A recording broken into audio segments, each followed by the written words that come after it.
우리 지난주에 제1계명 배웠는데 제1계명을 옆에다 쓰세요.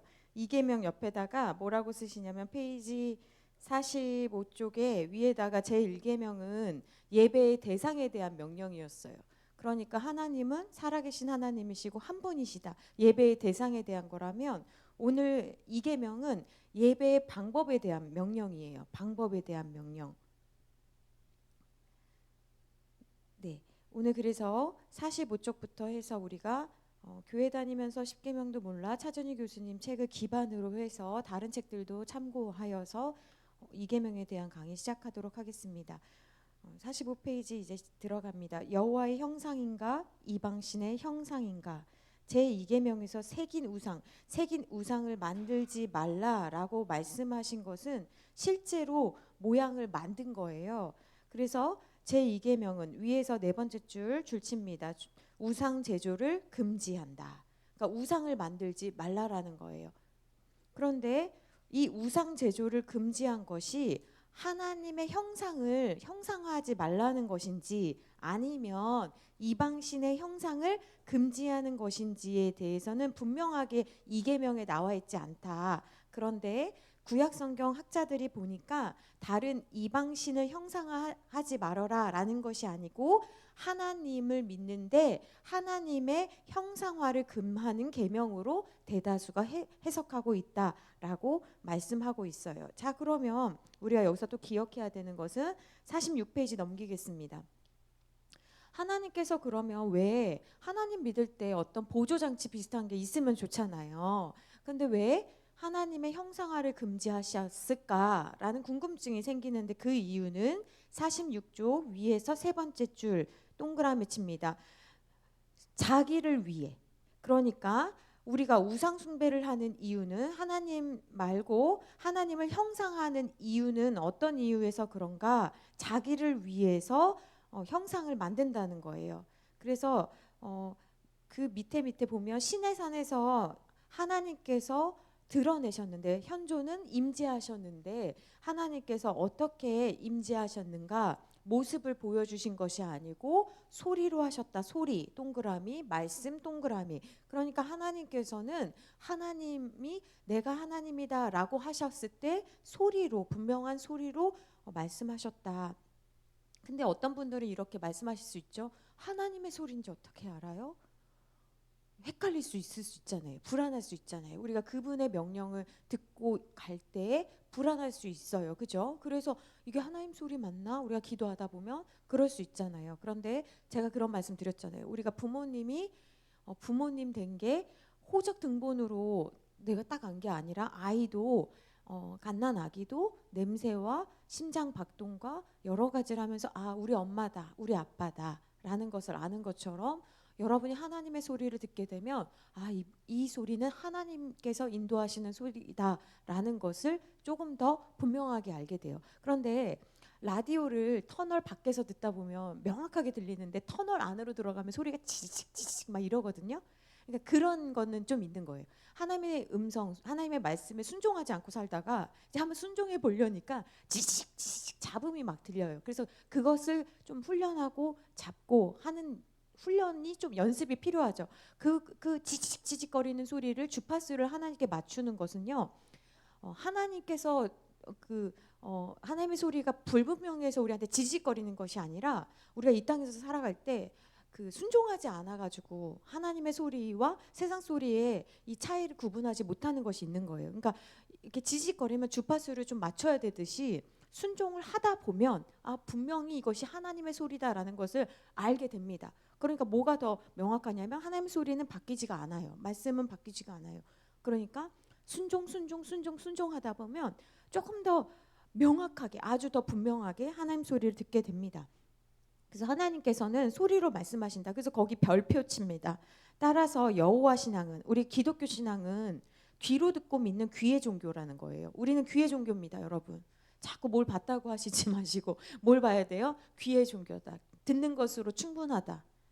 눈으로 보고 믿는 눈의 종교는 아니다. 근데 좀 봤는데요. 보실 수 있죠. 하나님은 보여주시기도 하시지요. 그런데 제가 늘 말씀드리잖아요. 그 유럽에서도 기독교 이미지, 기독교 그림 이 그려진 이유는 글을 읽지 못하는 사람들을 위해서 그림을 그린 거예요. 그럼 글을 배운 다음엔 계속 그림 봐야 돼요, 안 봐야 돼요? 아니죠. 글을 읽으셔야 되잖아요. 그러니까 뭐 내가 뭐 유치하다는 거냐, 뭐 꼭 그런 얘기는 아니지만 하나님께서 어떨 때는 분명하게 아주 명확하게 급해서 그렇게 보여주실 수도 있지만 또 어떤 경우에는 지금 말씀드린 것처럼 조금 더 분간하기가 어려우실 수 있어서 보여주시기도 하신다. 그러니까 우리가 가야 되는 목표는 뭐예요? 귀의 종교다. 말씀을 읽기만 해도 순종하는 단계로 가야지 자꾸 뭘 보여달라고 하시거든요. 경험 한번 하시면 자꾸 뭘 움직여달라고 하시거든요. 그렇지 않아도 계명에 되어 있는 것으로 우리는 순종하고 가야 된다. 그러면서 이 계명은 지금 두 번째 계명은 어떤 것도 만들지 말라라고 말씀하시냐면 하늘에 있는 것. 그러니까 하나님께서 하늘도 창조하셨고 땅에 있는 것도 창조하셨고 물에 있는 것도 창조하셨으니까 이거 피조물이니까 하나님이 창조하신 거니까 그걸 가지고 제가 뭐 만들어도 되지 않을까요? 안 된다는 거예요. 그런 걸로도 맹세하지 말라라고 하잖아요. 그죠? 왜 맹세하지 말라라고 해요? 그거는 다음 주에 3계명과 연관됩니다. 3계명이 사실 우리가 1계명, 2계명도 굉장히 중요한데 3계명을 더 많이 우리가 죄를 짓는 것 같아요. 여호와의 이름을 함부로 하는 거. 그래서 그거는 다음 주에 나옵니다. 근데 이게 지금 그래서 그 46페이지 밑에서 세 번째 줄 보면 제1계명에서 드러난 여호와 신앙의 배타성이 뭐죠? 우리가 다른 신들이라고 할 때 진짜 신이 있어가지고 다른 신들이라고 말씀하신 게 아니라고 했어요. 사람들이 신이라고 이름 붙인 것이 다른 신들이라고 했지요. 다른 신들이 있다 없다? 없다고요. 분명히 없습니다. 그렇죠. 근데 우리가 되게 웃긴 게 제가 그 말씀드렸잖아요. 자기들이 손으로 그려놓고 그것이 나를 지켜준다라고 생각하는 것이 부적, 또 무슨 스님의 그림 같은 거 해가지고 우리가 거기에다가 의미를 부여하고 능력을 하는 거예요. 근데 그것이 자체가 능력 있는 것이 아니라 그것이 사실은 다른 신, 그러니까 귀신들을 불러오는 행위가 되는 거죠. 그게 나를 지켜준다고 생각하는 것들 있잖아요. 그래서 동남아도 그렇고 어느 이제 다른 종교 보면은 꼭 그런 것들을 집안에다가 두고 있지요. 그런 것들에 대해서 배타하고 있다. 그런데 제2계명에서는 특별하게 여호와 형상화 금지를 하고 있다. 그러니까 하나님을 형상화하는 것에 대한 금지가 이게 종교사적으로 그러니까 다른 종교하고 비교하면 우리가 믿는 하나님만 이거를 금지하고 있어요. 이게 굉장히 독특하다라는 거예요. 왜냐하면 고대 근동, 그러니까 성경이 기록된 당시뿐만 아니라 오늘날도 모든 종교는 자기의 아이콘을 만들기를 좋아합니다. 그래서 이건 또 다른 의미지만 제가 어떤 교회 가서 굉장히 훌륭하다고 생각해서 그 교회에 갔는데 그 교회 로비에서 너무 담임 목사님 사진과 그림과 업적이 막 한두 개는 있을 수 있어요. 근데 막 그게 무슨 막 되어 있으면 거기 건강한 교회예요, 안 건강한 교회예요? 그렇죠. 여러분은 이제 큰일 나죠. 우린 더 잘해야 됩니다. 목사님. 여러분 대단해지셨어요. 그거 이상한 거예요. 그거 잘못된 거예요. 예. 왜 자꾸 한두 장이면 교회 소개할 필요해서 한두 장이면 충분해요. 근데 자꾸 막 몇 개 막 이렇게 있잖아요. 전시해 놓은 거 그거 잘못된 거예요. 여의도에 어떤 데 가면 그 동상을 만들어 놨어요. 그분의 동상을. 추억할 수는 있어요. 그러니까 이게요. 다른 교회랑 그 교회를 섬겼던 사람들의 그 느낌은 다를 수가 있어요. 보고 싶을 수 있잖아요. 그죠? 그 마음 안 보고 싶어요? 보고 싶을 수는 있잖아요. 그런데 보고 싶을 수는 있죠. 근데 그거를 막 입체로 뭐라고 하지? 그거를 막 이렇게 실제로 나오는 것처럼 AI 기술 막 이렇게 있잖아요. 실제 돌아가신 분이 꼭 지금 말씀하시는 것처럼 그렇게 만들어놨는데 그것도 만들어놨고 조각상도 있고 저는 그거 보면서 오바다. 저거 진짜 잘못됐다라고 저는 생각하는데 그 교회 다니는 사람들은 그런 생각 할까 안 할까? 대다수는 안 하는 것 같아요. 못 하는 것 같아. 그리고 이거 이상하다고 얘기하면은 어떻게 될까요? 내가 미움받죠. 그죠? 그러니까 참 이상해. 그러니까 우리는요 틈만 나면 제조해요. 뭘요? 우리 주일날 목사님 말씀하신 것처럼 칼빈이 이야기했던 것처럼 인간은 늘 뭘 만든다고요? 우상 공장이라고. 우리는 끊임없이 우상을 만들어요. 참 신기해요. 제가 고1 때 예수님을 인격적으로 만나고 제가 이제 야자 끝나고 밤 10시만 되면 이제 기도하기 시작했는데 걸어가면서 기도할 때 참 웃기죠. 뭐가 웃겼냐면 제가 이제 기도를 그 전에는 되게 형식적으로 저도 모태신앙이니까 형식적으로 막 하고 그랬는데 이제 진심으로 인격적으로 하기 시작했는데 그 인격이 하나님께 기도하다가 이렇게 그 이제 집까지 가는 길이 너무 머니까 가다 보니까 어떤 이제 뭐지 가로수길이 있는데 그 가로수 중에 하나가 껌뻑껌뻑하는 게 있었어요. 그 껌뻑껌뻑 그 등불이 있었는데 걔랑 얘기하기 시작하는 거예요. 걔가 이제 껌뻑 한 번 하면 뭐 마치 하나님이 마치 뭐 사인을 보내는 것처럼 재밌었거든요. 고1 때니까 웃기죠. 귀엽고 재밌었어요. 그런데 제가 그렇게 한 몇 달을 하다 보니까 그게 뭐가 돼요? 그게 뭐가 돼요? 하나님이 나한테 메시지를 전달하는 뭐가 통로가 되는 것 같은 느낌인 거예요. 어느 날은 목통이면 오늘 하나님이 오늘 어디 계신가 막 이런 느낌 있잖아요. 그거를 전 몰랐거든요. 왜냐하면 그걸 누가 가르쳐 주거나 어디에 오픈할 수 있는 게 아니니까. 근데 시간이 딱 지나면서 내가 이거 지금 잘못하고 있구나 라는 생각을 하게 됐어요. 그러니까 우리도 은연중에 뭔가를 만든다니까요. 깨달으시기를 부탁드립니다. 그래서 이게 굉장히 특이한 현상이라는 거예요. 그래서 신의 형상화 금지는 고대 근동의 어느 종교에서도 유사한 예를 찾을 수 없는 이스라엘만의 독특한 현상이다. 그래서 가톨릭은 우리의 뿌리긴 하지만 가톨릭에는 사실은 우리가 그 반대하는 이유가 잘못되었다라고 이야기하는 게 뭐예요? 마리아 형상화잖아요. 예수님이 잘할 수가 없어. 맨날 그 품 안에 있어가지고 그러니까 누가 더 강해? 마리아가 더 강해. 뭔지 아시겠죠? 마리아가 신인이 아니잖아요. 반 하나님 반 인간 아니죠. 완전한 신 완전한 인간 아니잖아요. 근데 왜 마리아를 신격화할까요? 그러니까 참 이상한 거예요. 우리는 본질에서 벗어나요 늘. 그래서 다른 게 아니라 우리 예수님도 믿어요. 그렇겠죠. 근데 마리아도 믿잖아. 그럼 이제 할 말을 못 하거든요. 늘 그 누구 그 세례 받을 때 그래서 그 성인들 이름으로 받는 이유는 뭐예요? 수호천사 비슷한 개념이잖아요. 근데 그 성인들이 누구예요? 우리 같이 살아간 인간들이잖아요. 그들이 나보다 공덕을 더 많이 쌓았다라고 믿기 때문에 그들의 이름을 빌어서 기도해 달라는 거잖아요. 그러니까 순수한 기도예요, 아니에요?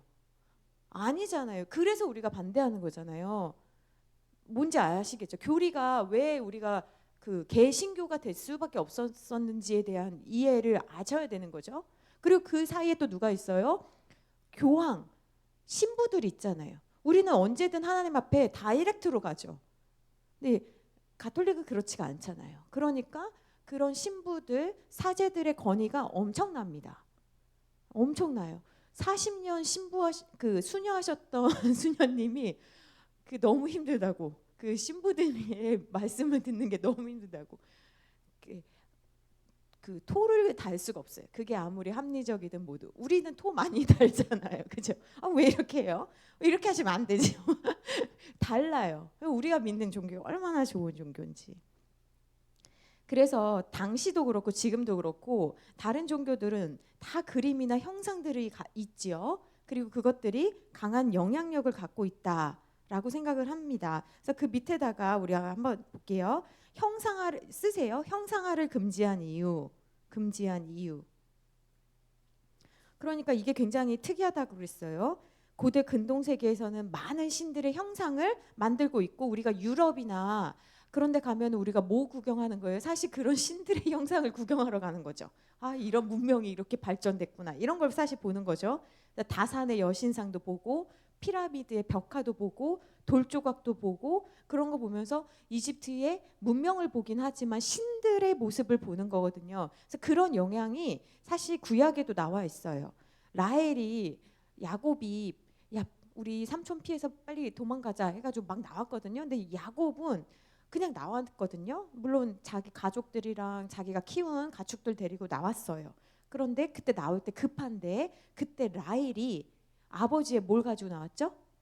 그렇죠, 그렇죠. 드라빔을 가지고 나왔어요. 그래서 사실 그 아버지가 열이 받았던 건 야곱이 나간 것도 열받지만 드라빔을 가지고 간 게 더 열받은 거예요. 그래서 왜 그걸 어떻게 하냐? 막 야곱을 찾을 때 드라빔부터 찾아요. 그게 뭐냐면 집을 지키는 수호신이라고 믿었기 때문에. 그러니까 그걸 빼앗아 가면 어떻게 돼요? 우리 집이 무너진다 생각하는 거예요. 되게 귀한 건데 이거를. 근데 실제로 야곱은 몰랐는데 라헬이 내가 이거는 가지고 가야지 하고 가장 중요한 거 가지고 가잖아요. 나올 때, 집 나올 때. 그래서 그거를 가지고 왔다. 그러니까 여전히 하나님을 믿는다고 하면서도 아직 그게 온전하지 못한 상태인 거죠. 자, 그러면 아까 말씀드린 것처럼 사람들이 왜 형상을 만들까? 그거는 우리 이계명 읽을 때 제일 먼저 나오는 말씀이었어요. 이계명에 그 답이 나와 있는데 너를 위하여 만든다는 거예요. 그러니까 형상을 만들 때 하나님 제가 하나님 더 잘 믿으려고요. 뭔가 하나님 주세요. 하나님 기적과 이적을 주세요. 라고 하는 거에 숨은 동기는 뭐냐면 다 나를 위해서. 그러면 왜 인간은 어떤 욕구가 있길래 보이지 않는 신을 보이는 형태로 자꾸 만들려고 할까? 이것이 되게 중요하잖아요. 인간이 하나님을 형상화하는 세 가지 심리에 대해서 우리 한번 정리해 봤으면 좋겠는데요. 거기 적으세요. 첫 번째, 인간이 왜 형상화를 하나? 첫 번째 심리는 조종하고 싶기 때문이다. 인간이요, 어떤 신의 형상을 조각하잖아요. 대부분 신의 형상을 나보다 크게 만들지는 않죠. 나보다 크게 만드는 경우도 있어요. 불상 같은 경우. 그럴 경우에는요, 웅장하고 경이롭습니다. 그러니까 그 앞에 절하기가 너무나 좋죠. 느부갓네살도 그렇게 만들었고, 근데 대부분은 나보다 작게 만들어요. 그러면서 우리는 이것을 우리 눈에 보이게 하면서 우리가 어떻게 생각하냐면 그거를 그 신을 형상화하면서 그 대상을 통제할 수 있다라고 생각을 한다라는 거예요. 이게 착각이죠. 우리가 형상화하는 이유는 뭐냐면 내가 통제하고 싶은 내 욕구를 거기에다가 발현하는 거예요. 그러니까 보이지 않는 하나님을 내가 형상화했어요. 원래는 보이지 않는 하나님은 내가 컨트롤이 안 되는 하나님인 거예요. 우리가 신앙생활이 좀 어려운 이유는 뭐냐면 우리는 다 내 뜻이 있거든요. 근데 그 보이지 않는 하나님께서 자꾸 자기의 뜻에 맞추라고 하니까 우리가 이게 막 반발도 올라오고 이게 사실 어려운 거거든요. 그러니까 이 보이지 않는 하나님이라는 것은 뭐냐면 하나님이 안 계신 곳이 없다라는 거잖아요. 그래서 우리가 하늘에 계신 하나님이라고 할 때 하늘은 숨길 수가 없는 거예요. 다 하늘이잖아요. 지하에 가도 하늘이고 그런 존재이시잖아요. 그러니까 내가 통제할 수 없는 그 크신 분, 그 하나님인데 우리가 그것을 형상화하면 마치 어떤 느낌이냐면 시험 볼 때요. 여러분이 시험 본다고 생각하세요. 진짜 무서운 시험은 뭐냐면 시험 볼 때 선생님이 앞에서 이렇게 딱 보고 있는 건 안 무서워. 왜냐면 우리는 시계를 보면서 선생님이 저기 계시구나 알거든요. 근데 제일 무서운 건 뭐냐면 선생님이 뒤에 앉을 때. 뒤에 앉으면 되게 더 조심하게 돼요. 느낌 아시죠? 무슨 느낌인지. 에? 목회자들이 어디 앉아요? 어디 앉아? 뒤에 앉아. 왜 뒤에 앉아? 그런 의미는 아니에요. 그냥 필요한 게 많고 왔다 갔다를 해야 되니까 그래서 뒤에 앉는 거고 그런 조정의 의미는 아니에요. 그러니까 시험 보고 있을 때 선생님이 뒤에 계시면 되게 조심하게 돼요. 괜히 이렇게 시계 봤는데도 혹시 오해할까 봐 되게 조심하게 되는데 이런 느낌이라고요. 하나님을 그래서 이스라엘 백성들도 특정한 형상으로 만들 때 하필이면 왜 금송아지일까? 여러분 한번 생각해 보신 적 있어요? 되게 많은데 왜 금송아지일까? 그때 당시에 고대 근동에서 그 송아지가 주는 의미는 어떨 것 같아요? 다산의 의미, 풍요의 상징 이런 거잖아요. 그래서 금송아지를 하고 목상들을 만든 거예요. 근데 내가 특정한 신을 만들고 여행 갈 때도 데리고 가고 가져가고 막 하거든요. 그런 거는 뭐냐면 특정한 장소로 신을 규정하고 거기에다 두잖아요. 그럼 우리는 어떻게 생각해요? 왜 절에는 매주 안 가잖아요. 요즘은 매주 가는 불자들도 많아졌다고 하더라고요. 하긴 걔네는 우리한테 굉장히 많이 배우잖아요. 원래 걔네들 찬불가 없었잖아요. 다 따라해. 그죠? 찬불가 있어요. 비슷하게 노래 막 만든 거 있잖아요. 그러니까 불교의 원래 개념은 뭐예요? 특정한 장소에 가면 되니까 불교는 원래 1년에 한 번 가요. 그러니까 막 그렇거든요. 그러니까 특정한 장소에 가면 거기 계시는 분이라고 생각을 하잖아요. 그러니까 마음이 막 안 좋고 막 그러면 산에 가시잖아요. 그분 만나려고. 근데 여러분 한번 잘 생각해 보세요. 우리에게도 이런 영향이 좀 있어요. 조종하려고 하는 영향이 있는데 우리가 하나님을 믿으면서도 주일 신앙으로 우리가 신앙생활을 딱 규정해 버리잖아요. 그러면 어떤 일이 생겨요? 평일은 내 거, 주일만 하나님 거. 그러니까 주일에만 잘하면 돼. 또 예배당이 너무 중요하잖아요. 예배당이 되게 중요해요. 예배 드리는 장소니까. 그러나 예배당엔 어떤 능력이 있는 건 아니잖아요. 근데 우리는 어떻게 가둬두냐면 하나님은 주일에만 일하시는 분, 맞지? 그리고 예배당에만 계신 분으로 하니까 우리는 어떤 잘못된 모습을 보이냐면 주일에만 예배드리고 주일에만 봉사하고 주일에만 교회에서 잘 보이면 된다라고 해서 우리가 잘못된 모습이 뭐가 나왔어요? 썬데이 크리스찬이 그래서 나온 거예요. 밖에서는 내 맘대로 다 하고 교회에서는 엄청 그런 사람인지 모르는 그런 모습. 그러니까 스스로 면죄부를 자기에게 주고 평일에는 내가 살고 주일에는 성도로서 살고 이런 것이 우리가 하나님을 조종하는 모습이다. 그러니까 한번 잘 생각해 보셔야 되는 거예요.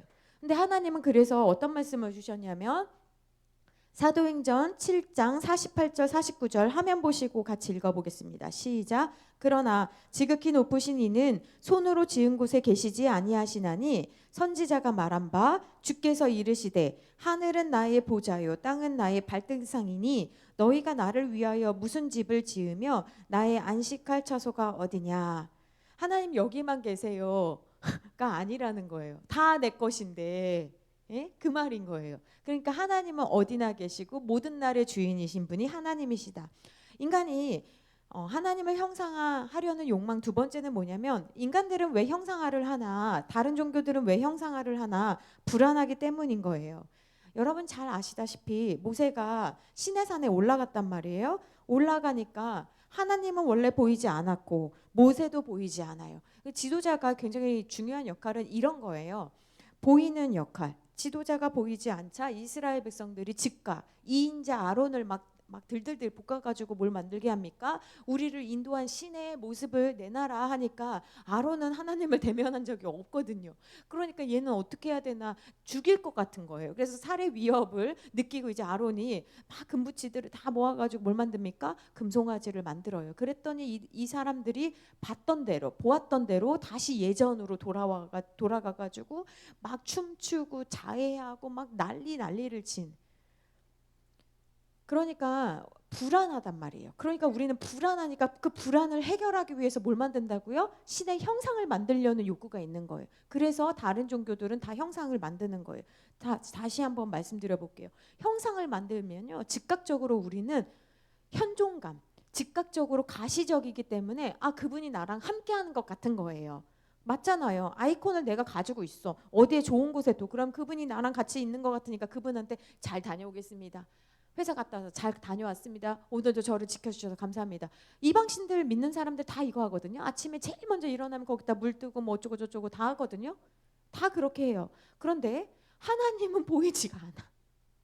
하나님은 특정한 장소, 예를 들면 기도의 장소, 뭐 거실에만 계시면 좋고 안방에서 막 싸우고 막 이러고 싶은데 하나님은 거기에만 계시는 것이 아니라 안방에도 계시고 화장실에도 계셔요. 그러니까 보이지 않는 신과의 관계는 어때요? 믿는 사람들에게 고도의 정서적인 성숙과 인내를 요구하셔요. 하나님은 항상 우리에게 증거를 주시는 것이 아니라 먼저 뭘 주세요? 약속을 주세요. 그래서 우리가 신앙생활할 때 어려운 거예요. 우리는 늘 증거를 받기를 원하거든요. 표징을 주십시오. 그럼 출발하겠습니다. 근데 하나님은 늘 뭘 주세요? 약속을 주세요. 그러니까 그 약속을 받으면 내가 그걸 실현해 나가야 되는 거예요. 근데 그걸 실현해 나갈 때 중간에 증거를 주실 수도 있지만 그 과정이 다른 종교가 믿는 것과 다른 거예요. 그러니까 정서적으로 굉장히 성숙해야 되고 성숙을 요구하고 인내를 요구하니까 하나님을 믿는 게 쉽다 어렵다? 쉽지가 않아요. 그래서 우리가 어려운 거예요. 내가 모자라고 그런 부분보다는 우리와 질적 차이가 있기 때문에. 세 번째는 왜 사람들이 형상화를 하냐? 감각적인 만족을 추구하기 때문에 그래요. 타락한 인간은요. 하나님과 깊은 영적 교제하는 것보다 감각적인 자극에 더 민감합니다. 감각적이다. 감각적인 게 뭐예요? 만질 수 있다, 들을 수 있다, 볼 수 있다예요. 여러분 신앙은요. 우리가 지금 말세 시대를 살아가고 있거든요. 여러분 그 기적을 쫓아다니시면 절대 안 돼요. 왜 그래요? 사단도 기적을 일으킬 수 있기 때문에 그래요. 늘 말씀 따라 가셔야 돼요. 여기가 막 다 뭐 했다. 그거 따라다니시면 안 되시는 거예요. 그것보다 더 말씀 따라서 가셔야 되는 거예요. 그러니까 우리는 신을 인간의 형상, 대부분 인간의 형상으로 만들거나 동물의 형상으로 만드는 것은요, 그거 자체가 뭐냐면 나한테 맞추는 거죠. 내가 본 세계관, 내가 본 그림으로 신을 맞추는 거예요. 그러니까 우리가 하나님의 성품을 이해하고 하나님의 속성에 나를 맞추려고 하는 것이 아니라, 하나님이 사랑이시니까 사랑 없는 내가 사랑해야지, 인내가 약한 내가 하나님이 인내하시니까 내가 인내해야지, 하나님의 성품에 맞추거든요, 기독교는. 근데 다른 종교는 내 필요 요구에 신을 맞추는 거예요. 그러니까 신을 맞추기 위해서 우리가 뭘 합니까? 신을 달래는 거죠. 돈을 들이고 또 막 정성을 들여서 신이 노하지 않기를. 노하면 내 요구를 들어주지 않기 때문에. 다른 종교들은. 근데 이거를 기독교에 가져와가지고 어떻게 생각합니까? 정성을 막 하면, 물론 하나님께는요 최선을 드려야 돼요, 맞지요? 근데 그것이 정성을 다해야만 하나님이 들어주시고, 정성을 안 들이면 안 들어주시고, 그런 분은 아니에요. 아쉽게도 하나님 늘 동기를 보시죠. 그리고 내가 사실 구하지 않은 것까지도 하나님이 다 사실 우리에게 은혜를 베풀어 주셔서 우리가 살아가고 있는 거잖아요. 기도한 것만 가지고 하나님이 우리에게 은혜를 베푸신 분이 아니잖아요. 그게 참 감사하고, 그래서 우리가 또 사실 하나님께 잘 못하는 이유 중에 하나인 거죠. 하나님이 우리에게 너무 잘해 주시니까 우리는 구하지 않아도 되어가는 세계를 살아가니까 우리가 사실 하나님 앞에 잘 못하는 경우가 너무나 많죠. 그러니까 기독교 외 다른 종교들은 다 인간의 불안을 달래고 또 기도할 때 집중력을 요구하기 때문에 그걸 유지하기 위해서 뭘 만드냐면 도구들을 만듭니다. 도구들, 감각적인 만족을 추구하는 도구들. 그래서 예를 들어 불교랑 힌두교는 뭐가 있어요? 염주가 있습니다. 그죠? 그럼 염주를 뭐 합니까? 기도할 때 하나씩 돌리잖아요. 집중하기에 너무 좋죠. 우리는 돌릴 게 있어요, 없어요? 없어. 우리는 손밖에 없어. 뭔지 아시겠죠? 우리는 없어. 뭐라도 하나 주면 좋은데. 카톨릭은 있어요, 없어요? 있어. 다 있어. 걔는 다 있어. 그죠? 맞잖아요. 그러니까 여러분들이 아셔야 되는 거예요. 또 티베트 불교에도 마니차라고 있어요. 마니차. 차가 아니고 상자가 있습니다. 또 이슬람의 비스바와 또 부족들이 있고, 가톨릭의 묵주랑, 이걸 묵주라고 하죠. 걔는 염주라고 안 하고 묵주랑 성물이 있잖아요. 성물. 그죠? 성물들이 있습니다. 그러니까 이런 것들은 왜 다른 종교들이 이런 걸 만들까? 사람은 뭔가를 만져야지 안심이 되는 거예요. 그렇죠? 아기가 엄마 뭘 만져요? 뭐든지 만지죠. 아기가 그러면서 뭘 얻어요? 예, 안심한다고요. 인간의 기본적인 마음이 그렇다고요. 그러니까 하나님을 뭘 주셔야지 우리가 하는데, 하나님 뭐만 주셨어요? 책만 주셨다. 책만. 그래서 기독교는 감각적인 자극을 준다, 안 준다? 안 준다. 그런데 기도하다 보면 찬양할 때 때로는 감각적인 자극을 주실 때도 있어요. 그래서 기도할 때 깊은 기도나 찬양 깊이 하면 몸이 막 뜨겁거나, 갱년기 아니고 질병 아니고 몸이 막 뜨겁거나, 그리고 손 들고 찬양할 때 손이 갑자기 누군가 나를 꽉 붙잡아주는 강한 느낌을 받을 때도 있고, 또 막 흔들림이 느낄 때도 있어요. 하나님이 우리 가운데 같이 하실 때 그런 임재를 경험할 때도 있어요. 근데 사람이 참 특이한 게, 만약에 내가 손을 만약에 흔들었어, 내가 흔드는 게 아니라 흔들렸어, 깜짝 놀라잖아요. 너무 좋잖아요. 너무 좋아요. 그러면 우린 또 어때요? 다음 예배 때 뭘 기대해요? 뭘 기대해? 흔들림. 근데 하나님이 그 다음 예배 때 또 흔들게 하셨어. 나만 너무 좋잖아요. 옆 사람을 딱 봤어요. 얘는 안 흔들려. 나만 흔들려. 너무 좋아. 나 특별한 사랑 받은 거 같잖아요. 너무 좋아. 근데 그 다음 예배도 또 우리는 흔들림을, 이번에도 흔들릴까 하고 손을 딱 냈는데 흔들려. 너무 좋아. 근데 이게요, 인간이 멈춘다 안 멈춘다? 안 멈춰. 그럼 매번 예배 때 뭘 원할까요? 흔들림. 근데 이 흔들림에서도 또 뭘 요구하냐면 더 강한 흔들림. 더 강한 흔들림. 그래서 기도원이나 좀 절제 못하는 교회들 보면은 난리 부르스를 하잖아요. 그죠? 왜 그래요? 더 강함, 더 강함. 근데요, 제가 인간의 기독교의 방언과 일반 종교에도 방언 비슷한 모양이 있거든요. 근데요, 그 차이가 있어요. 기독교의 방언은 자기가 인지를 가지고, 이성을 가지고 멈출 수 있다 없다? 멈출 수가 있어요. 기독교 아닌 종교들은 방언, 이거 화면 움직이지 마요. 방언 멈추지 못해요.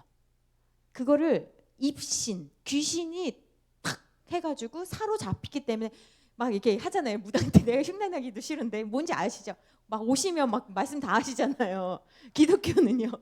기독교는 그런 거 없다. 그러니까 방언하다가 너무 막 이상하거나 너무 크거나 막 다른 사람한테 방해가 되면요. 기도원에서나 교회에서 교육자들이 돌아다니면서 작게 하시라고 이렇게 툭 져요. 그만하시라고 정중하게. 그러면 하나님이 나한테 지금 말씀하셔가지고 그러면 안 통한다. 뭔지 아시죠? 기독교는 다 해봤다.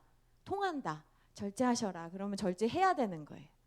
기분 나빠할 게 아니라는 거예요. 그죠? 물론 우리 교회는 그렇게까지 막 이런 분들이 없는데 인간이 그렇다고요. 근데 하나님께서는요.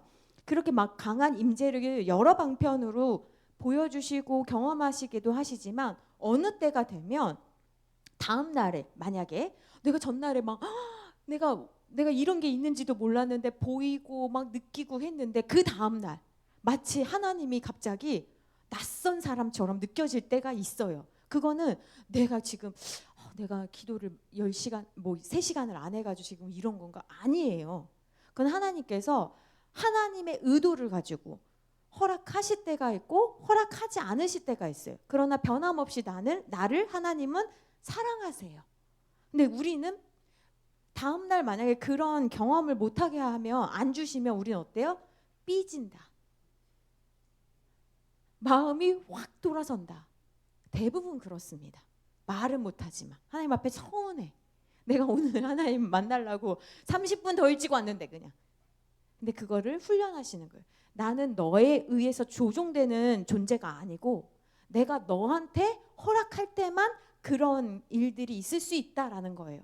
근데 엄격하게 말하면 기독교는 감각적 자극을 주지 않습니다. 근데 이단들 봐봐요. 다 줘요. 막 이상하잖아요. 그러니까 정도껏 하셔. 주일날은 자제하셔. 주일날은 왜 자제하셔요? 초신자들 오신다. 초신자들 오시는데 막 혼자 막 그러시면 무섭다. 그러니까 하나님과 깊이 만나려면 금요일날 오셔라. 불 꺼드리잖아요. 깊이 기도하셔라. 아시겠죠? 근데 성경에 보면 또 어떤 일들이 있냐면 지금 책에 있는 내용 아니고 조금 더 보충하면 이스라엘 왕국이 갈라지게 되잖아요. 언제요? 르호보암 때. 그죠? 우리 지난 시간에 이야기했죠. 솔로몬이 죽은 다음에 르호보암 때 그렇게 갈라지게 됩니다. 그래서 이스라엘 지파는 레위 지파는 아예 빠져요. 레위 지파는 땅을 분배받지 못해요. 그래서 레위 지파의 몫은 무엇입니까? 그 12지파가 주는 그 11조와 그걸 가지고 살아가는 거고 하나님께서 레위 지파에게는 내가 너의 상속이다. 그러니까 레위 지파에게는 아무것도 안 주셨잖아요. 눈에 보이는 거. 대신 레위 지파가 하나님을 섬기는 특권 그리고 하나님께서 내가 너를 더 가까이 하는 것 같은 그런 약속의 말씀을 주시니까 레위 지파가 살아가는 거죠. 그래서 12지파에서도 10지파는 이제 레위 지파가 빠지니까 에브라임과 므낫세로 이제 나뉘게 되고요. 그래서 10지파가 이제 그 여로보암 쪽을 가게 되고 2지파가 르호보암을 가게 되는 거죠. 여로보암 기억나시죠? 르호보암한테 와서 우리를 좀 편하게 해주면 우리가 잘 해보겠다라고 했는데 르호보암이 무슨 말이냐? 내가 우리 아버지보다 더 강하다. 이렇게 해가지고 이제 갈라서게 됐잖아요. 근데 10지파가 이제 여로보암을 사람들이 왕으로 세웠어요. 그러니까 가장 덕본 존재가 누구예요? 여로보암이 돼버렸어요.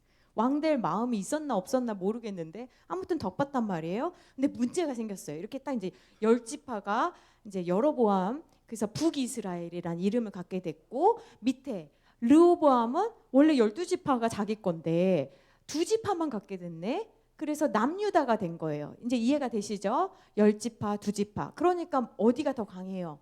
10지파가 훨씬 강하지. 르호보암은 참 하나님이 주신 기회를 잘 누리질 못했죠. 너무 안타까워 참.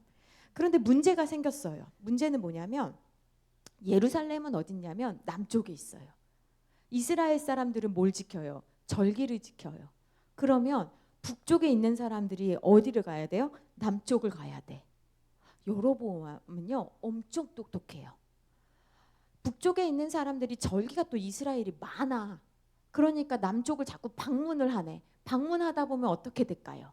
마음이 섞이겠지요. 그리고 우리가 왜 이렇게까지 했지? 이런 마음이 들 수 있겠지요. 그래서 북이스라엘의 왕인 여로보암이 백성들이 남쪽에 그 유대 왕국에 있는 예루살렘으로 내려가는 것이 싫어진 거예요. 그렇게 하면 안 될 것 같은 거예요. 백성들의 마음이 흔들릴 것 같고, 그러다 보면 자기의 왕국이 위태로워질 것이라는 생각이 든 거지요. 그러면 왜 예루살렘을 가서 절기를 지켜야 되고 예배를 드려야 되냐? 그거는요, 솔로몬이 그 예루살렘 성전을 하나님 앞에 드렸을 때 하나님께서 뭐라고 말씀하셨냐면, 너희가 예루살렘에서 기도하면 내가 하나님의 눈길과 마음을 이곳에 두겠다. 그러니까 하나님은 모든 곳에 계시지만 특별히 내가 이곳에서 너희들이 기도하면, 그래서 예루살렘이 되게 중요해진 거예요. 그런데 그 말씀 때문에 이제 이스라엘 사람들이 다 예루살렘 가서 기도하고 절기 지키고 막 그렇게 한 거거든요. 근데 여로보암은 그렇게 하는 게 싫어진 거죠. 왜? 다른 이유가 아니라 권력을 유지하는 데 있어서 이것이 방해가 될 것이라고 생각을 해서 어떻게 하냐면 북쪽에다가 뭘 만들어요? 베델과 단이라는 장소에, 지역에다가 금송아지를 두고 여로보암이 이렇게 말하는 거죠. 얘들아, 너희들 예루살렘까지 가는 게 얼마나 힘들어. 얼마나 길이 멀어. 그러니까 거기까지 갈 필요가 없고 이제 편하게 여기서 예배하면 돼. 하나님이 뭐 거기에만 계시냐? 여기서도 예배 드려. 좋아요, 안 좋아요? 잘 됐. 그냥 솔직하게 말해. 너무 좋잖아요. 너무 좋아. 누가 그걸 얘기해 줬다고요? 왕이. 그러니까 타락은요, 항상 어디서부터 시작되냐면 왕, 목회자, 장로, 권사, 이 리더들로부터 타락이 시작되지. 근데 그 타락하면 그 소리 듣고 분간을 해야 되잖아요. 분간을 한다 안 한다? 분간을 하는 사람도 있겠죠. 그런데 대세가 베델과 단에서 그냥 예배 드려도, 하나님이 만약에 베델과 단에서 예배 드렸는데 그때 막 두드러기 나고 막 뭐 문두병 나고 막 벼락 치고 막 그러면 베델과 단에서 드린다 안 드린다? 근데 하나님은 우리 3월달 암송 말씀처럼 하나님은 바로 손 쓰신다 안 쓰신다? 내버려 두셔. 이게 은혜이고 이게 무서운 거예요. 이게 무서운 거예요, 여러분. 이걸 무서운 걸 아셔야 돼요. 그래서 그런 일이 일어나니까 사람들이 그래도 되나 싶죠. 어디든 항상 그런 일이 생기면 그래도 되나 하고 옆 사람을 딱 이렇게 봅니다. 그럼 베델과 단에 먼저 올라갔던 사람들이 다 이제 내려오죠. 내려오면 어떨까요? 괜찮아, 안 죽어. 괜찮아, 안 죽어. 그러다 보니 사람들이 예루살렘으로 간다 안 간다? 안 간다. 그러면 누가 좋아요? 여로보암의 왕권이 분명해지고 하는 거예요. 그래서 이때부터 북왕국 이스라엘은 우상 숭배하기 시작한 거예요. 그래서 성경에 계속 뭐라고 나오냐면 여로보암의 길로 갔다 이스라엘이. 이 말은 뭐예요? 이스라엘이 그렇게 자기의 편리를 위해서, 편의를 위해서 그런 식으로 예루살렘이 아닌 베델과 단에서 우상을 숭배하게 된 거예요. 그런데 여러분 잘 한번 생각해 보세요. 그들은 베델과 단에서 금송아지 신상을 만들면서 예배드리면서 자기들은 어떤 생각했을까요? 나는 하나님 예배한다고 생각하고 있는 거예요. 이게 겁나 무서운 거예요. 여러분 이게 진짜 무서운 거예요. 그들은 자기들이 우상 숭배했다라고 믿고 있어요? 아니라고요. 이게 진짜 무서워. 이게 진짜 무서운 거예요. 근데 이거를 문제 삼을 지파가 딱 한 군데가 있었어요. 누구 지파? 여로보암이 그렇게 하고 있는 것에 대해서 반기를 들 지파가 누가 있을까요? 내가 아까 처음에 말할 때 힌트를 줬는데 무슨 소리예요? 땅을 유산받지 못한 누구? 그렇죠. 레위 지파는 땅 분배와 상관이 없어. 그러니까 무슨 말이든 다 할 수 있겠죠. 그래서 레위 지파가 반발할 걸 알고 여로보암이 머리가 엄청 좋다고 그랬잖아요. 그래서 평신도 사역자를 세우기 시작했네. 무슨 말이냐면 레위인만 하나님 섬길 수 있었거든요. 여로보암이 세 가지를 했는데 첫 번째 베델과 단이라는 곳에 그 종교처사를 했고 두 번째 레위인을 아예 안 세우고요. 평신도 지도자를 제사장으로 만들었어요. 자기가 임명해버린 거야. 레위인은 누가 임명한 거예요? 하나님이 임명하신 거예요. 근데 자기가 평신도를 그냥 세워버리기 시작했어요. 그러니까 그렇잖아도 한번 해보고 싶었는데 멋있어 보이잖아요. 해보면 별건 아닌데 너무 싫은데 밖에서 볼 때 멋있어 보여요. 말레이시아 선교사님이 제가 옛날에 말레이시아에 선교 이렇게 갔을 때 그 우리 장 선교사님 말고요. 그분이 뭐라고 했냐면 말레이시아가 되게 정글이 있어요. 너무 멋있더라고요. 그래서 제가 되게 높은 산을 보고 와 진짜 멋있다. 선교사님 좋으시겠다. 이런 좋은 곳에 사시니까 그때 그분이 기가 막힌 말씀을 하셨는데 뭐라고 하셨냐면 멀리서 산을 보면 다 멋있다는 거예요. 그런데 가까이서 산을 살아가고 그 산을 경험한 사람들은 산을 멋있다라고 생각하지 않고 두렵고 무섭다고 생각한대요. 근데 하나님을 믿는 것도 마찬가지라는 거예요. 멀리서 보면 나이스해 보이죠. 아무튼 그래서 여로보암이 그냥 일반 보통 백성을 제사장으로 삼았네요. 신났지 뭐. 그리고 세 번째 절기를 제정을 했어요. 자기들 절기를. 그래서 그 절기를 이제 뭐 비슷한 날로 했겠죠. 그렇게 해서 자기들끼리 이제 가게 한 거예요. 그 다음에 평신도를 이렇게 제사장으로 세웠잖아요. 그러니까 여로보암도요. 그때부터 자기가 하나님 앞에 예배드리기 시작했어요. 자기가 주재해서. 근데 그거에 대해서 그 10집 하나 되는 사람들이 그렇게 어렸을 때부터 말씀 배웠던 사람들이 이건 아니지 라고 했다고요? 안 했다고요? 안 했다고요. 안 했다고요. 그래서 멸망할 때 북이스라엘 남유다 다 멸망하게 되지만 더 빨리 멸망한 곳이 더 많은 죄를 지은 곳이거든요. 그리고 하나님께서 막 한이 된 것처럼 늘 쟤네는 여로보암의 길로 갔다 또 갔다 또 갔다 계속 막 하신 게 그때부터. 근데 아까 말씀드린 것처럼 이스라엘 사람들 그 누구도 그거에 대해서 이건 아니지 하고 남유다로 간 사람이 없다. 없다. 그러니까 평신도를 그렇게 제사장으로 하면서 특권을 줬겠죠. 여러분 이 말씀을 굉장히 주의 깊게 생각하셔야 돼요. 이거 무서운 말씀이에요. 왜냐하면 우리도 되게 편해지고 싶거든요. 우리도 좋은 게 좋거든요. 그렇죠? 그러면 우리도 어떻게 될까요? 우리도 보이는 거, 편리한 것에 집착하게 되면 우리 신앙도 우리도 모르고 우리는 계속 하나님 예배한다고 생각하지만 우상 숭배로 흘러갈 수 있다. 그래서 신앙생활은 좀 불편하고 힘든 거다. 이게 낫다. 그러니까 신앙생활을 좁은 길 중에 좁은 길이 있다라고 하거든요. 좁은 길 중에도 넓은 길이 있고 또 좁은 길이 있어요. 그러니까 날마다 좁은 길, 좁은 길, 좁은 길 선택하는 것이 우리의 영혼에 좋다. 이게 굉장히 중요합니다. 너무나 중요한 거예요. 그러니까 여로보암만 그랬냐? 오늘날 교회에도 자기들의 기득권을 유지하기 위해서 사용되는 경우가 많잖아요. 목회자 셋을 왜 자꾸 해요? 대부분 큰 교회들 많이 하잖아요. 작은 교회는 이유가 되지 않는다고 그랬어요. 작은 교회는 대부분 빚이에요, 빚. 그리고 아무도 안 오니까 그래서 하잖아요. 거기도 욕하실 거예요? 그건 아니잖아요. 근데 큰 교회 다 가고 싶은데 자기 자녀들 왜 해요? 거기에 물질이 있으니까. 거기에 명예가 있으니까. 맞잖아요. 자기의 기득권을 유지하는 거예요. 또 자기 의를 위해서 교회 다니는 분들이 얼마나 많은지 몰라요. 자기 의.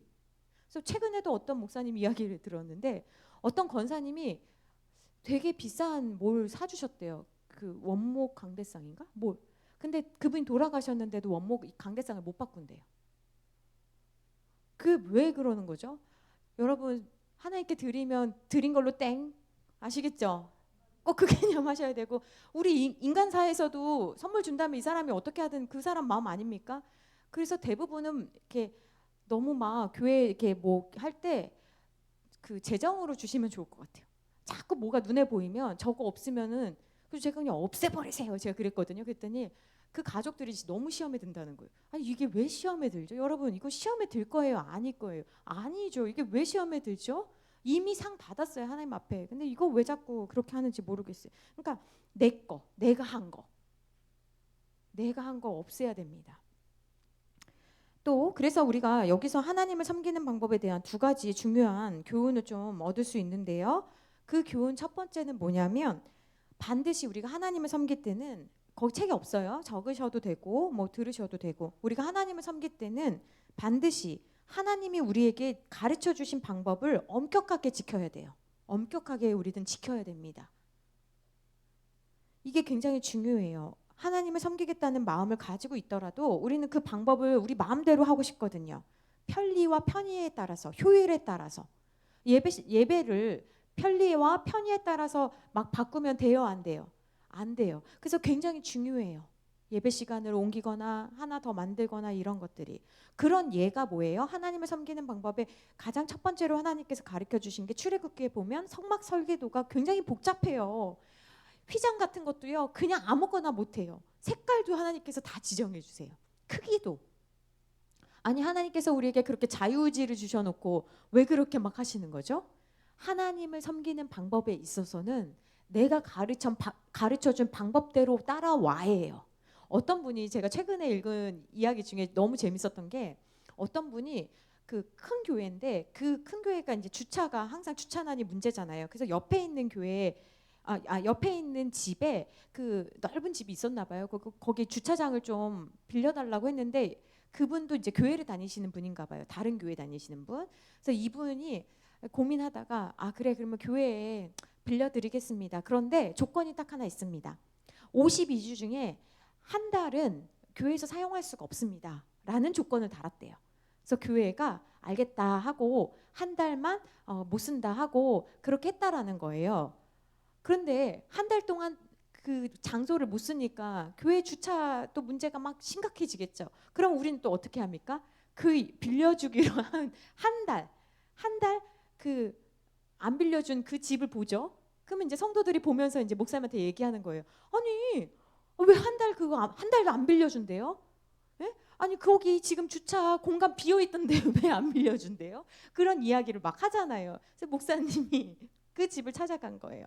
가서, 죄송한데 한 달 이게 보니까 이게 조금 공간이 많이 남아 있던데 왜 한 달을 혹시 안 빌려주신 이유에 대해서 좀 들어볼 수 있냐. 그러니까 이분이 뭐라고 했냐면, 한 달을 안 빌려드린 이유는 똑같진 않아요. 제 표현으로 다시 말씀드리면, 한 달을 안 빌려주신 이유는 뭐냐면, 물론 공간이 우리 집이 되는 거 외에 공간이 많이 있는 걸 알고 있지만, 안 빌려준 이유는 뭐냐면, 이 땅이 내 거라는 걸 알려드리기 위해서요. 되게 똑똑하죠. 무슨 얘기인지 알아요? 교회든 어디든 막 쓰다 보면 어떻게 돼요? 그게 감사가 아니라 권리가 돼요. 우리 교회 주차장 막 쓰게 했거든요. 그랬더니 나중에 교회 예배 있어서 비켜달라고 하니까 어떨까요? 화를 내. 화를 내잖아요. 그리고 나 할 일 다 하고 비켜주겠다고 하잖아요. 뭔지 아시죠? 이 사람이 다 빌려줄 수 있지만 한 달을 그렇게 한 이유는 이 땅이 누구 거라고? 내 거라고. 그런 의미에서 또 우리가 생각해 보면, 선악과를 주신 이유가 그와 비슷한 거죠. 다 먹어도 됐는데 그거 하나 뭐 하나님이 째째서 그런 게 아니라 네 인생의 주인이 누구라는 거예요? 나다. 근데 우리는 꼭 아까 말씀드린 거랑 똑같아요. 그 땅이 내 것도 아닌데, 아니 빌려주려면 통 크게 52주 빌려주지. 우리는 헌신하지 않으면서. 남이 큰 마음 가지고 그렇게 했는데 그 집 보잖아요. 그런 거라는 거예요. 그래서 인간이 마음대로 그렇게 하나님을 하지 못하도록, 하나님을 섬기고자 하는 사람들은 엄격하게 하나님이 알려주신 방법으로 섬겨야 되는 거예요. 그러면 한번 생각해 봅시다. 오늘날 우리는 하나님이 우리에게 가르쳐 주신 방법대로 우리는 섬기고 있는지 생각해 보셔야 돼요. 그래서 예배 시간에 너무 막 신발 벗고 막 편하게 막 이렇게 양반다리 하면서 예배 드리면 돼요, 안 돼요? 안 된다고요. 안 돼요. 예? 또 뭐가 있죠? 예배 시간에 막 물을 드실 수는 있죠. 그러나 다른 사람한테 방해가 되면 안 되죠. 냄새나 뭐 소리나 이런 것이 안 되는 거예요. 예. 요즘 유명한 커피 전문점에서는 향기가 진한 핸드 로션 바르고 온 사람 나가게 하거든요. 왜냐하면 향이 섞인다고. 예배 시간에도 예배에 집중하기 위한 모든 감각이 초집중해야 돼요. 근데 거기서 막 너무 시끄럽거나 행동이 너무 크거나 막 그러면 안 되는 거죠. 그런 거예요.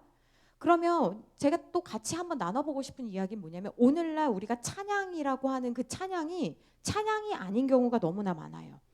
하나님을 높여야지 찬양이에요, 여러분. 교회에서 부른다고 다 찬양이 아니에요. 그래서 저희 어릴 때는 두 가지를 굉장히 분명하게 가르쳤거든요. 찬송가랑 복음성가. 근데 오늘날은 이 두 가지가 명확하지가 않죠. 그래서 찬양이라고 하는데, 찬양을 부르는데 찬양이 아니야. 찬양이 아닌 경우는 뭐예요? 하나님을 높여야지, 하나님을 칭찬해야지, 하나님의 이름을 경배해야지 찬양인데, 찬양 내용을 잘 듣다 보면 내 상처를 달래주는 심리적인 내용이 너무나 많아요. 찬양을 부르면서 위로가 왜 이렇게 많아요? 무슨 그렇게 상처가 많아요? 무슨 평안이 그렇게 많아요? 언제 그렇게 하나님의 제자가 되고 군사가 돼가지고 영적 전쟁합니까? 다 우쭈쭈야, 다 찬양이. 어떤 분이 우리 교회에 와서 무슨 말씀을 하셨냐면, 큰 교회를 갔다가 오셨거든요. 큰 교회 가니까 좋을 줄 알았대요. 근데 큰 교회에서 들리는 말씀을 주일날 들어보니까 너무 세련되고 너무 좋은 말씀, 도덕적이기도 하고 그냥 일상에 도움되는 말씀, 그 말씀 들으니까 자기는 오히려 불편했대요.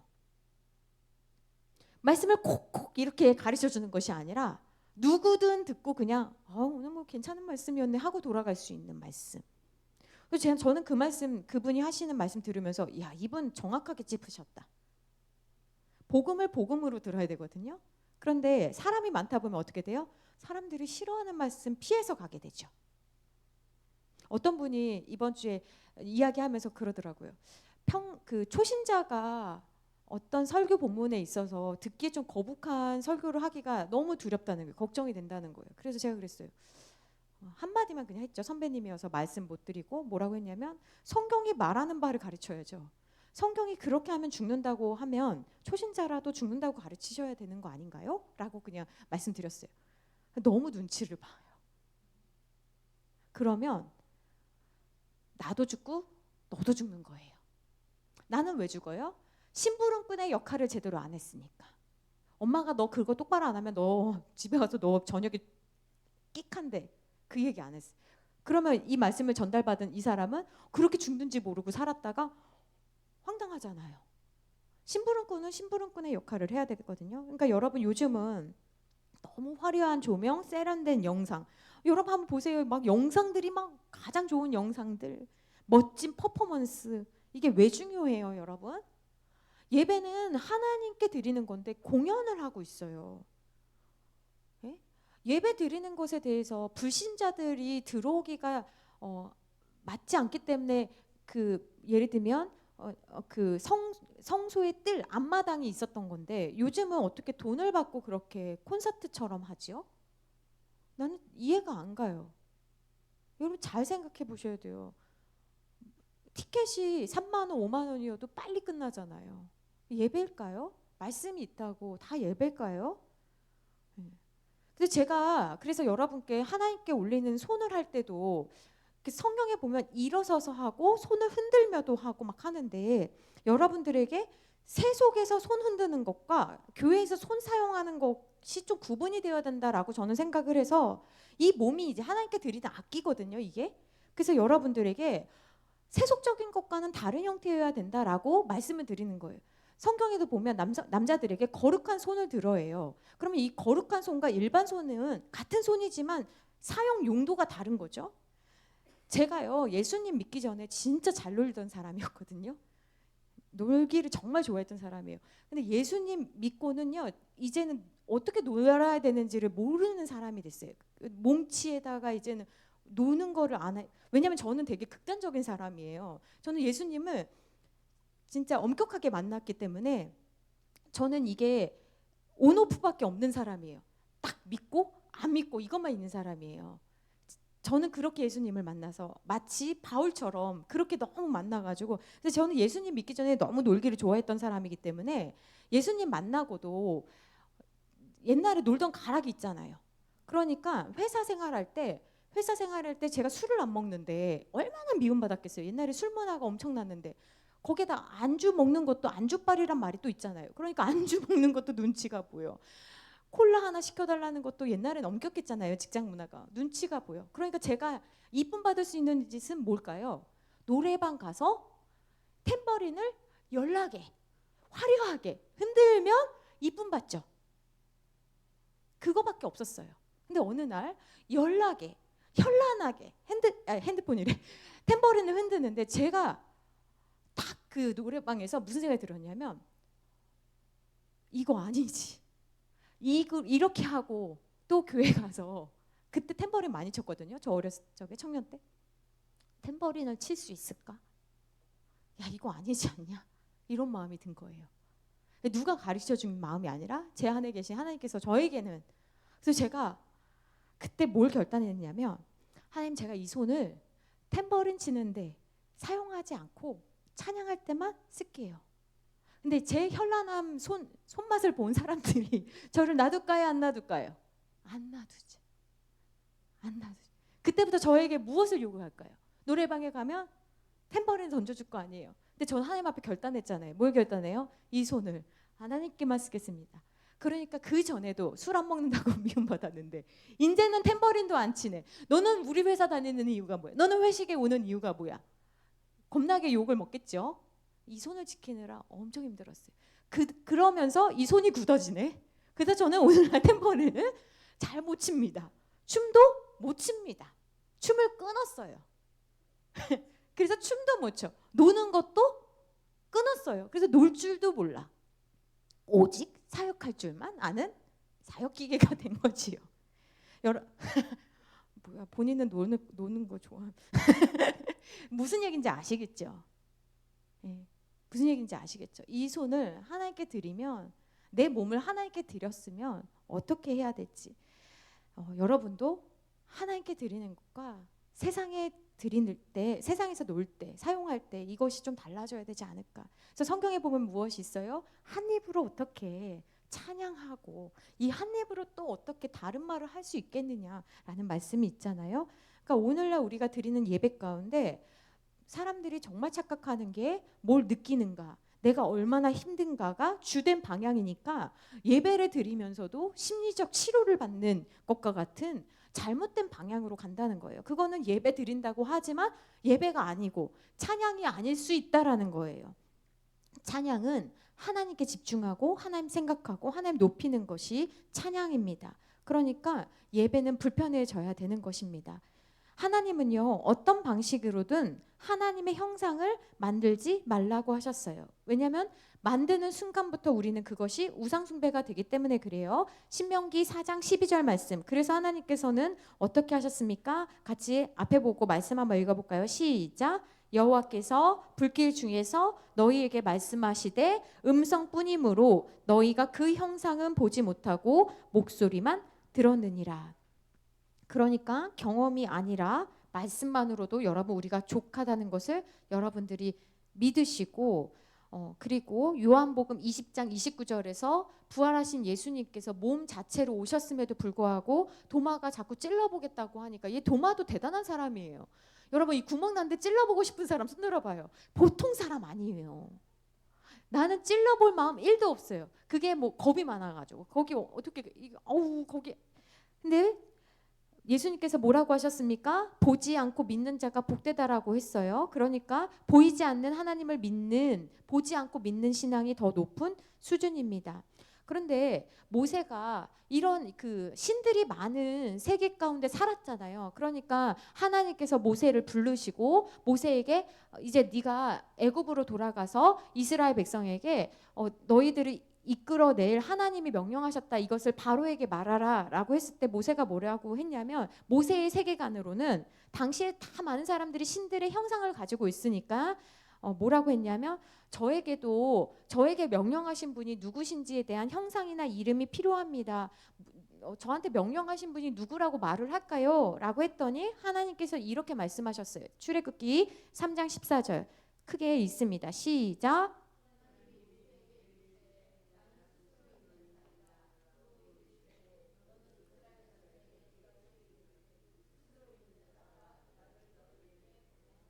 나는 스스로 있는 자니라. 이게 뭐냐면 나는 나다라는 거거든요. 하나님께서 나는 나다. 이게 이름입니까? 우지연 이게 이름이지. 나는 나다.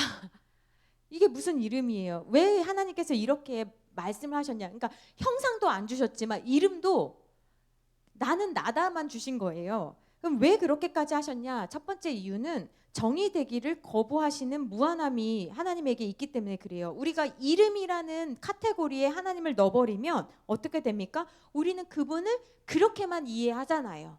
그렇죠? 그런데 하나님은 나는 그런 카테고리에 그 이름에 들어가지 않아. 그래서 하나님은 하나님으로만 해석할 수 있는 거예요. 그러니까 우리 이름으로 그분을 가둘 수가 없죠. 부를 수가 없어요. 그래서 아담이 동물들의 이름은 다 만들어줬지만 하나님의 이름을 만들 수 없는 이유는 하나님은 하나님이시기 때문에. 두 번째는 뭐냐면 다른 모든 피조물은 누군가가 만들어 준 거예요. 근데 하나님은 원인이자 결과이거든요. 그러니까 모든 것의 근원이시기 때문에 하나님은 나는 나다라고 이야기를 한 거예요. 그래서 하나님은 과거에도 계셨고 현재에도 계셨고 앞으로도 계실 분이기 때문에 나는 나다라고 말씀하신 겁니다. 그런데 이스라엘 백성들은 어떻게 했습니까?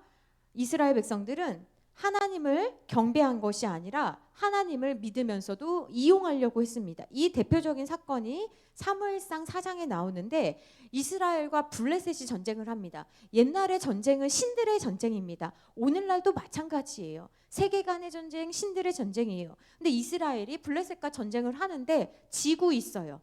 그러니까 이스라엘 백성들이 무슨 생각을 했냐면 우리가 왜 전쟁에서 지지? 막 원인을 생각하다 보니까 무슨 생각을 했어요? 하나님의 법궤를 가져와야겠다. 쟤네들 우상 가져왔는데 쟤네들 형상 가져왔는데 우리도 그걸 가져오면 우리가 이길 수 있다. 그래서 막 법궤를 급하게 가져왔어요. 법궤라는 것이 하나님의 임재의 상징이기 때문에 이제 법궤를 앞에다 두고 싸우기 시작하는 거예요. 근데 법궤를 이제 딱 가져오니까 군인들의 사기가 막 충전됐습니다. 이야! 뭐 할렐루야 했겠죠? 할렐루야 했나? 뭐 아무튼 막 소리 지르고 싸우기 시작했습니다. 그런데 웬일? 자기들의 생각에는 이스라엘의 하나님의 임재의 상징인 법궤를 가져오면 자기들 생각엔 어때요? 이겨야 되거든요.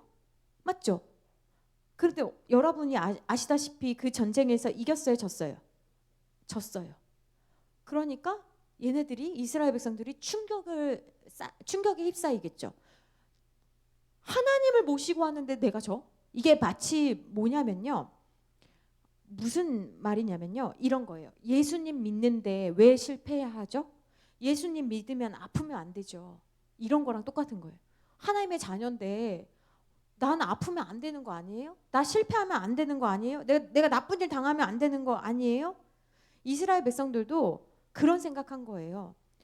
하나님의 법궤를 가져왔는데 전쟁에서 지면 안 되지. 그럴 수 없지. 이런 생각을 한 거예요. 근데 하나님은 법궤와 함께 하실 수도 있지만 법궤와 함께 하지 않으실 수도 있죠.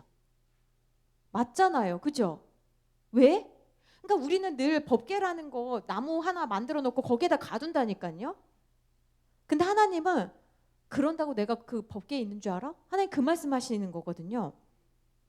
그래서 하나님께서는 법궤가 중요한 게 아니야. 이 말씀을 하고 계시는 거예요. 그런데 오늘날 우리도 하나님을 믿으면서 나는 이런 일 당하면 안 되죠. 나한테는 이런 일 생기면 안 되죠. 라고 생각하는 마음이 우리 안에도 있는 거예요. 나는 이런 일을 당하면 안 돼요. 하나님은 어떻게 나한테 이렇게 하실 수가 있어요?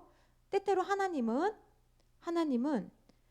내가 너 인생의 주인이야. 나는 그렇게 할 수도 있고 그렇게 안 할 수도 있다라는 것을 가르쳐 주시기 위해서 때로는 응답을 내가 원하는 대로 안 해주실 수도 있어요. 왜냐하면 우리는 신앙을 하나님을 딱 믿는다는 것이 마치 우리가 무슨 법궤를 내가 가지고 있는 것처럼 매번 승리, 모든 일의 승리, 형통 이렇게 우리가 착각할 때가 있기 때문에 그래요. 아시겠어요? 그래서 하나님께서는 그러니까 우리가 하나님의 자녀들이요, 오히려 일반 사람들은요 고난을 당하고 실패를 당하면 벌떡 일어나거든요. 근데요 하나님을 믿는 사람들은요 고난과 실패를 경험하면 못 일어나. 왜 못 일어나냐면 하나님한테 상처받았다는 거예요. 하나님이 나한테 어떻게 이렇게 하실 수 있냐는 거죠. 내가 하나님의 자녀인데 아버지라면서요. 아버지라면서 나한테 왜 이래? 이러는 거예요. 근데 하나님은 내가 너 인생의 주인이야. 나는 네 뜻대로만 움직이는 존재가 아니라는 것을 알려주시기 위해서라도 우리에게 하나님은 가르쳐 주신다는 거예요. 그러니까 우리는 예배 드리고 기도를 드리는 것에 대해서 최선을 다한다고 생각하지만 그 최선을 다한 모든 것이 하나님이 받으실 때도 있고 받지 않으실 때도 있는 거예요. 그 결정권은 누구에게 있는 거예요? 하나님에게만 있다. 근데 우리의 생각에는 여전히 내가 이만큼 했으니 당연히 보상해 주셔야 된다라고 생각하는 경우가 우리에게 있다라는 거예요. 자, 질투의 하나님 넘어가도록 하겠습니다. 여러분 질투의 하나님 페이지 몇 페이지예요? 네, 47페이지 보시면 질투의 하나님에서 여기서 세 가지를 찾아보려고 하는데요. 47페이지 밑에서 다섯 번째 줄 치겠습니다. 하나님은 우리에게 무엇을 가지고 계시냐? 열정과 정열을 가지고 계시다. 그게 1번이에요. 1이라고 쓰세요. 하나님은 우리에게 열정을 가지고 계세요. 그래서 우리는 하나님께 우리는 아브라함도 그랬잖아요. 하나님 이제 그만하세요. 제 종에게 그냥 하라고 할게요. 하나님 그렇게 너무 애쓰지 마세요. 제 종이 제 후대를 이으면 돼요. 아브라함도 그랬거든요. 믿음의 조상도. 근데 하나님은 포기하지 않으세요. 아니 빨리 주시지. 하나님 왜 그러실까요? 만들어 가시기 때문에 그래요. 하나님이 열정을 가지고 계시다. 두 번째 넘기십니다. 48페이지 위에서 두 번째 그 2번이라 쓰세요. 질투하시는 하나님은 자신의 권리를 찾으시는 하나님이시다. 하나님은 어떤 권리를 우리에게 찾으시냐면 우리에게 독점적 소유권을 찾으시는 거예요. 옆에다 쓰세요. 독점적 소유권. 우리가 하나님의 손에 창조되었기 때문에 그리고 예수님의 핏값으로 구원받았기 때문에 하나님이 우리에게 요구하는 모든 것들은 정당한 겁니다. 여러분. 정당한 거예요. 그래서 하나님께서 우리의 삶을 간섭하십니다. 우리의 삶에 통치하십니다. 다스리십니다. 좋은 길로 인도하십니다. 그 하나님은 밑에 보면 하나님을 인격적으로 묘사하고 있는 질투하는 하나님이란 표현은 한편으로는 옆에다 3번 이렇게 씁니다. 어떤 하나님이에요? 이스라엘을 뜨겁게 사랑하시는 하나님이시다. 그러면서 주치세요. 사랑이 없으면 질투도 생기지 않는다. 사랑한다면서 질투하지 않는다? 말이 안 되는 거죠. 그렇기 때문에 하나님께서는 우리를 너 다른 형상 만들지 마. 내가 질투한다? 이렇게 말씀하시는 거예요. 아시겠죠? 넘어갑니다. 50페이지 보겠습니다. 50페이지 보시면 소제목에 각에 흐르는 저주 그리고 퀘스천이 되어 있네요. 여러분들 옛날에 이런 책들도 있었죠. 각에 흐르는 저주를 끊어라 이런 책이 있었습니다. 이게 무슨 내용인가? 첫 번째 보면 각에 흐르는 저주와 관련돼서 우리는 예수님을 믿고 각에 흐르는 저주가 있다 없다? 없습니다. 51페이지에 보시면 그런데 실제 삶에 있어서는 각에 흐르는 저주 비스무리한 게 있거든요. 이게 무슨 일인가? 에스겔 18장 4절 볼게요. 에스겔 18장 4절 말씀에 보면 51쪽 거기 보세요. 개별 책임 원리라고 쓰세요. 개별 책임 원리. 이게 무슨 말이냐면 아버지가 신포도를 먹었으므로 그의 아들의 이가 시다고 하지 아니하리라. 이게 에스겔 18장 2절 말씀인데 성경은 각 사람이 자기의 죄악으로 말미암아 죽는 것이지 조상이 지은 죄 때문에 저주를 받는 게 아니라는 거예요. 그러면 벌도 그렇고요. 복도 그렇습니다, 여러분. 부모님이 되게 잘했으니까 나도 뭐가 있겠지? 없습니다. 각자가 받고 각자가 상급도 받고 저주도 받는 거예요. 그런 다음에 두 번째 밑에다 쓰세요. 그리스도의 완전한 대속. 갈라디아서 3장 13절 이렇게만 쓰세요. 그리스도의 완전한 대속. 왜 각에 흐르는 저주가 없다라고 말씀드리냐면 예수님께서 우리를 위하여 저주를 받은 바 되사 율법의 저주에서 우리를 속량하셨으니 이게 갈라디아서 3장 13절 말씀인데요. 예수님을 믿는 순간 모든 결박과 저주는 끊어집니다. 왜냐하면 소속이 달라지기 때문에.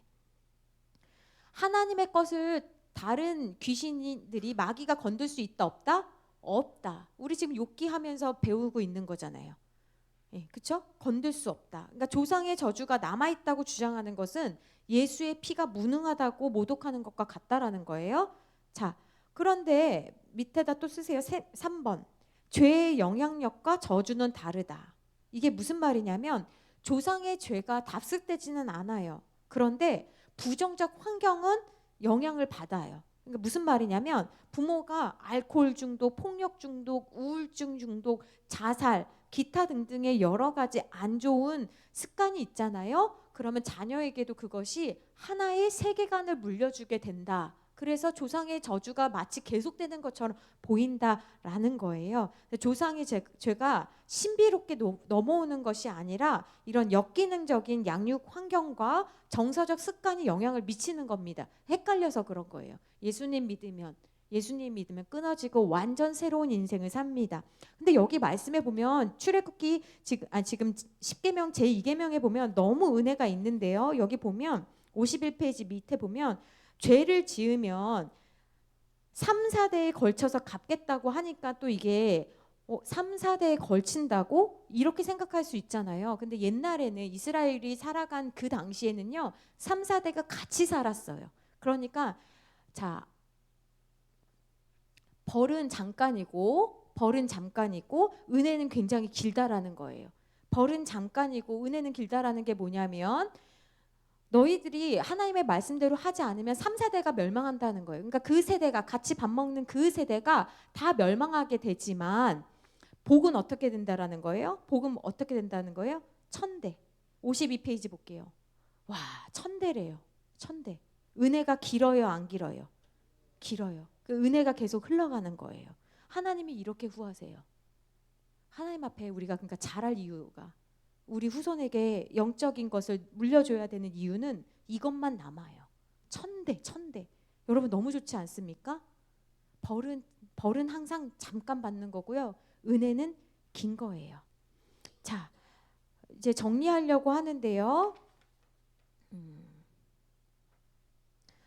여기에 없는 내용인데 조금 또 보충하면 여기 책을 다 읽으셨다라고 제가 생각하고 그런데 하나님의 임재의 형상화가 허용된 경우가 있었어요. 성막이나 성전이나 노뱀 같은 경우, 법궤 같은 경우는 이거는 그거 자체가 신비한 능력이 있는 것이 아니고 그건 하나의 하나님 앞에 쓰임받는 도구다라는 이야기를 말씀드리고 싶어요. 그래서 모세가 광야에서 구리배 만들었을 때 그 막 백성들이 불평하거든요.